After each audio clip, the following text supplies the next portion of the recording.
क्या एक सत्संगी को अपने सास ससुर के पैर छूने चाहिए या नहीं, और परिवार में अन्य बुजुर्गों के पांव छूए या नहीं।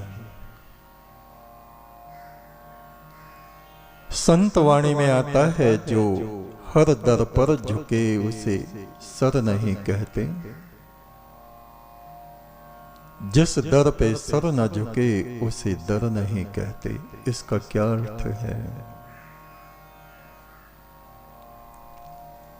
ये ईश्वर के विषय में कहा गया है। बहुत से लोग तीसरे दिन अपना इष्ट देव बदलते रहते हैं। हमारी संस्कृति, भारतीय संस्कृति, वेद, वो हमें क्या आज्ञा देता है? एको देव, वो ईश्वर एक है। तत् सवितुर्वरेण्यम, तुम उस सृजनहार को अपनी आत्मा में स्थापित करो, उसका वर्णन करो। यहां ये बात सिद्ध होती। यो अन्यान देवतामुपास्ते यथा पशुरेव वंग सह देवाना। उस परम ब्रह्म परमेश्वर का मंत्र जपो, अन्य किसी का नहीं। ये बात है ईश्वर के विषय में। और फिर आता है हमारा जगत व्यवहार। हम अपने माता पिता के चरण स्पर्श करते हैं, ये हमारे लिए परम कर्तव्य है। और जब हमारे घर में दूसरे घर से कन्या आती है तो उसको सिखाते हैं, बेटा ये भी जो तेरे पति के माता पिता हैं, ये भी तेरे माता पिता की तरह है, इनके तो पैर छूना चाहिए।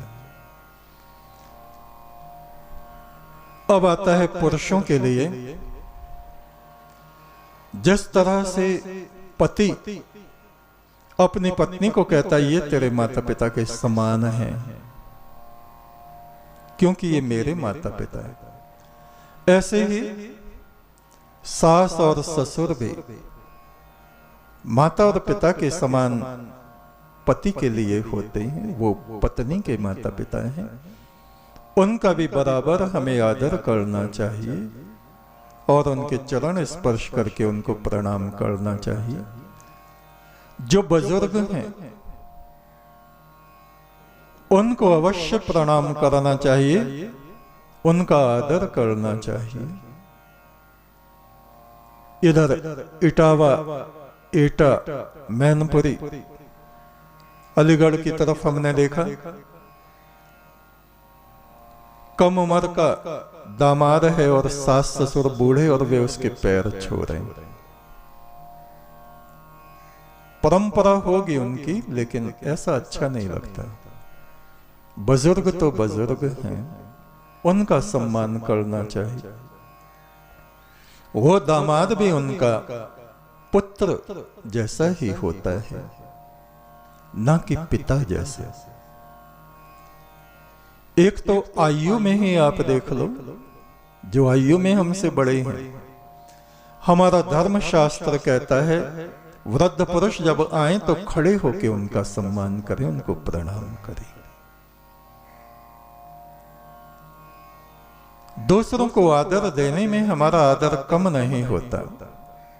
और फिर आप इस बात को कहेंगे, कुत्ता दर दर फिरत है, तो ये वो वाली बात नहीं है। दर दर से मतलब यह है कि आप कभी ईश्वर की पूजा गुरु ने आपको बताई और कभी आप उसको छोड़ के पीर मजारों पे जाके मुर्गे चढ़ा रहे हैं, चादर चढ़ा रहे हैं, झाड़ झुंड की पूजा कर रहे हैं और सोच रहे हैं ये तुम्हारी सारी मनोकामनाएं यहां से पूरी हो जाएंगी। इस संदर्भ में ये बात कही गई है कि सर तो उसी परमात्मा के आगे झुकना चाहिए, किंतु मात्र देवो भव, माता देवता है, पिता देवता है, गुरु देवता है। पूज्य पुरुष जो है उनका हमें सदा सम्मान करना ही चाहिए। उससे उनका आशीष हमें प्राप्त होता है। शुभमस्तु। आज इतना ही। एक तू सच्चा, तेरा नाम सच्चा।